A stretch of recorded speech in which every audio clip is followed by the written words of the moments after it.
Good morning PHA. Nandito na tayo sa Santa Fe. Sa taas to, sa taas.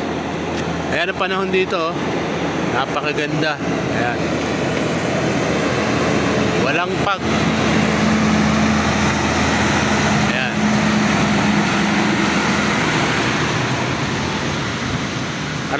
Alas 7 magre-release tayo ha. Oras natin is 6:58. 2 minutes na lang. Ayan. Yun yung truck natin, oh. Dito. Nakapwesto sa sakto lang isang truck na makakapag-release. Ayan. Tinapos pa ni Kuya Kulot yung talahib. Ayan. Pero okay to, yung taluyan ito. Ayan. Taluyan, ayan. Ayan, okay. Pag-release dito.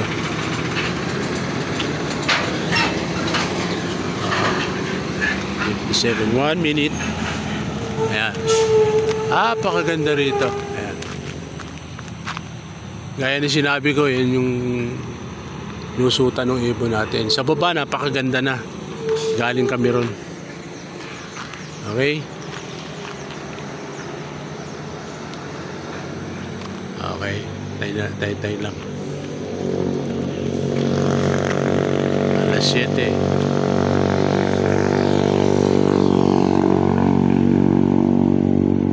Alas 7. Release. Santa Fe ha. Santa Fe ito. Ayan.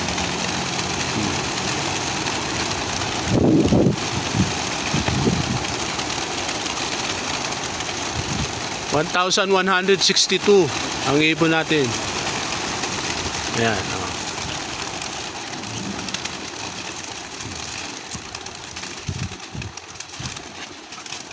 Ayan. Yan yung ibon, ano. Gaya nung sinabi ko yung direksyon, di ba? Doon, ayan.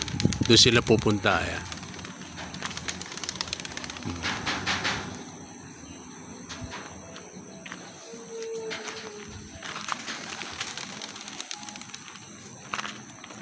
Ayun.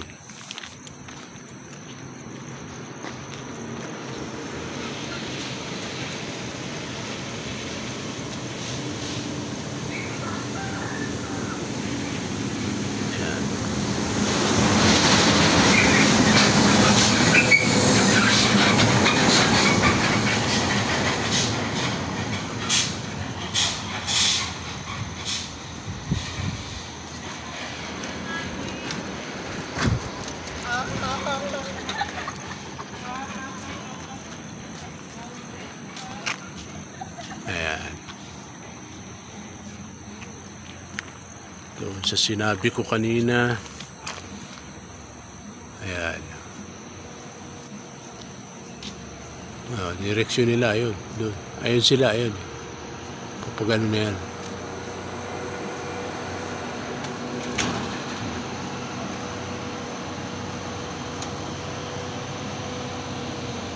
Wala na, hindi na kaya abutin ng camera. Okay. Sobrang ganda rito sa taas. Okay. Ayan. Tatanggalan ng painuman si Kuya Kulot. Ayan. Wala nang inuman. Kasi kada loading nagpapainom tayo ng ng ibon. Kasi yan ang utos ni Boss Nelson na kada magte-training, nilalagyan natin ng tubig na inumin yung mga ibon nyo para pagka load nyo, umiinom na sila kusa. Kaya kung kulang sa tubig yung ibon mo, dahil hindi masyadong nakainom sa loop mo, ayan, makakainom dyan sa truck. Okay? Okay, thank you.